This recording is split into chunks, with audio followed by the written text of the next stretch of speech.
mentioned that Southview hasn't done, they've kind of fallen off a little bit as a community association. It was a lot of years before people started seeing activity again.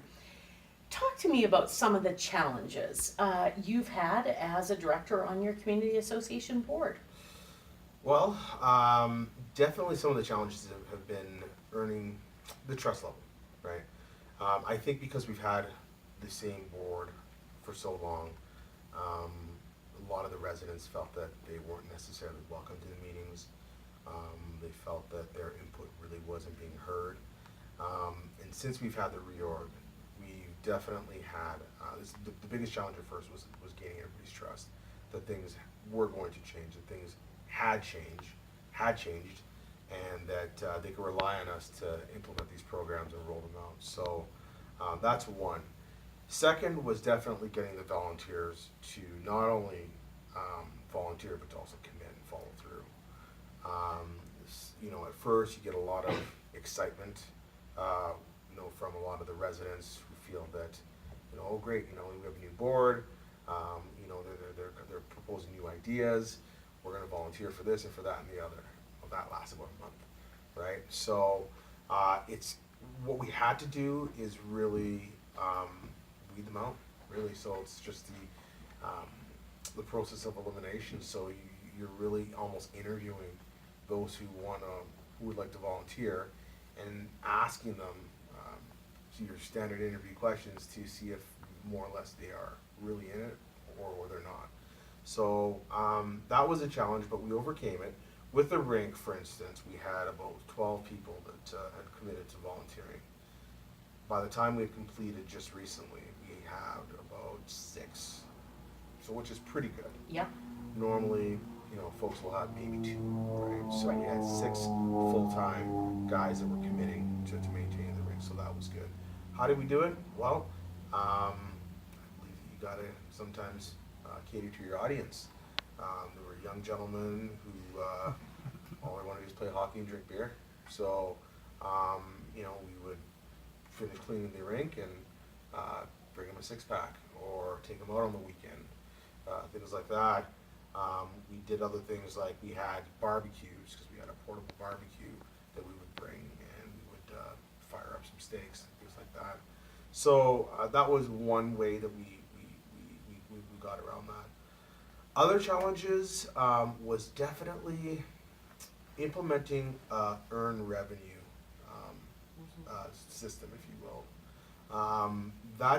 It's still an ongoing challenge. Convincing individuals who've been set in a way for so long that the model that you're accustomed to, which is going to the government, asking them for grants, or going to find corporate donors and whatnot, it's not sustainable in today's world. We got to look at other avenues to generate revenue. One of those is to implement programs so you can generate revenue, fee programs, so you can generate revenue, put that money towards perhaps enhancing your facility. Then you can look at other avenues such as maybe increasing your fees marginally. It doesn't have to be a lot, but looking at it from a business perspective as opposed to just strictly looking at it from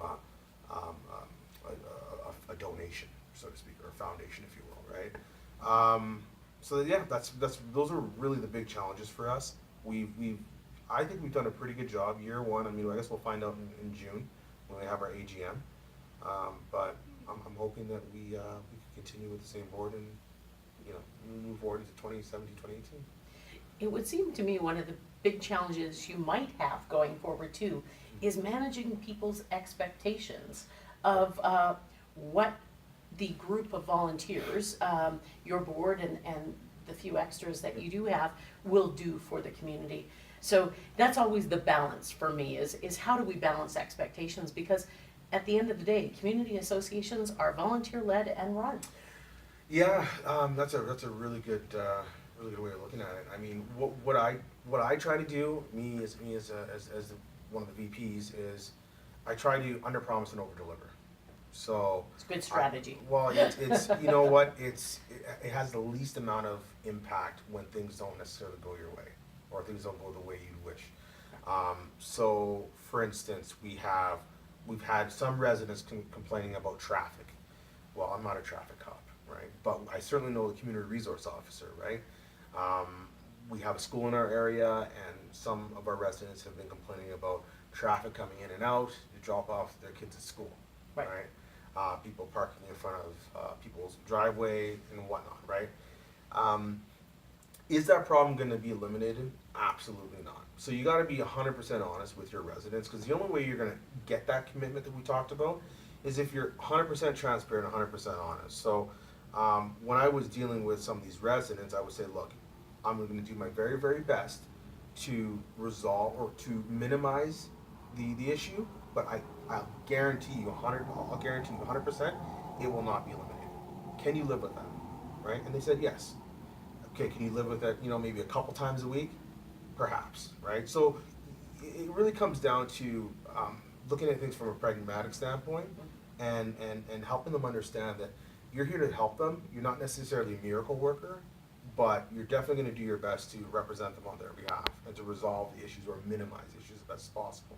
So, yeah, I mean, expectations, it doesn't have to be as big as you'd like or as big as, your imagination's going to run, but it's certainly one of those things where if you really look at the situation from a really simplistic way, from a pragmatic way, you're going to be able to resolve the issue fairly easily. Wonderful. Thank you.